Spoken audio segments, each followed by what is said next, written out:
নব্বই দশকে জন্ম নেয়া মানুষগুলো সত্যি অনেক ভাগ্যবান। তারা একই সাথে যেমন পুরনো যুগের শেষ প্রজন্ম, তেমনি আধুনিক যুগের শুরুটাও তারা দেখেছে, সাক্ষী হয়েছে প্রযুক্তির উত্থানের। কিন্তু এ সময়ে এসেও যেন নব্বই দশকের সেই সময়টা ভুলে যাওয়ার নয়।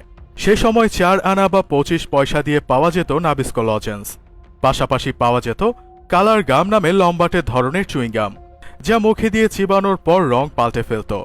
প্লাস্টিকের বোতল বা ভাঙা লোহা দিয়ে পাওয়া যেত কটকটি কিংবা হাওয়াই মিঠাই। বৈশাখী মেলা কিংবা ঈদে ছেলেদের পছন্দ ছিল টিনের পিস্তল, আর মেয়েদের পছন্দ ছিল মাটির হাড়ি কিংবা টিনের হাড়ি পাতিল। আগে লাঠির ওপর পাখা লাগানো এক ধরনের হেলিকপ্টারের মতো খেলনা পাওয়া যেত, যা হাতে নিয়ে ডলে দিলেই উড়ত ঠিক হেলিকপ্টারের মতো। এছাড়া পাওয়া যেত সবার পছন্দের ভিডিও গেমস, যেখানে ব্রিক গেম, টেট্রিস এবং রেসিং গেমের মতো বিভিন্ন আর্কেড গেম আগে থেকেই সেভ করা থাকত, যা ব্যাটারি লাগিয়ে খেলা যেত। আর পকেটে কয়েন থাকলে তো কথাই নেই, ছেলেপেলেরা সরাসরি চলে যেত ভিডিও গেমের দোকানে।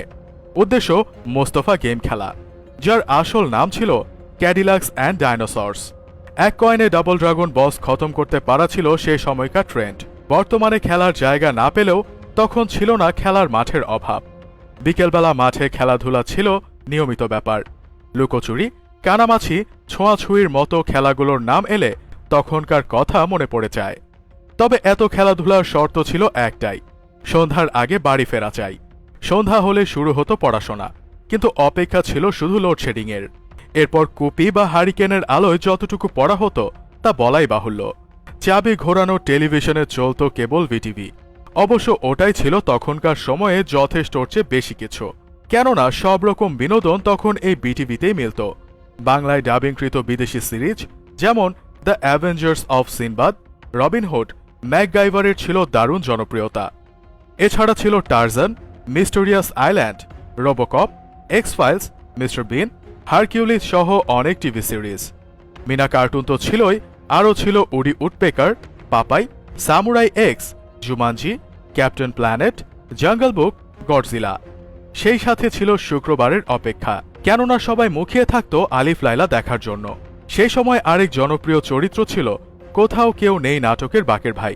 সংসপ্তক এবং আজ রবিবারের কথা এখনো অনেকেই মনে রেখেছেন। হানিফ সংকেতের ইত্যাদি তো কোনোভাবে মিস যেত না।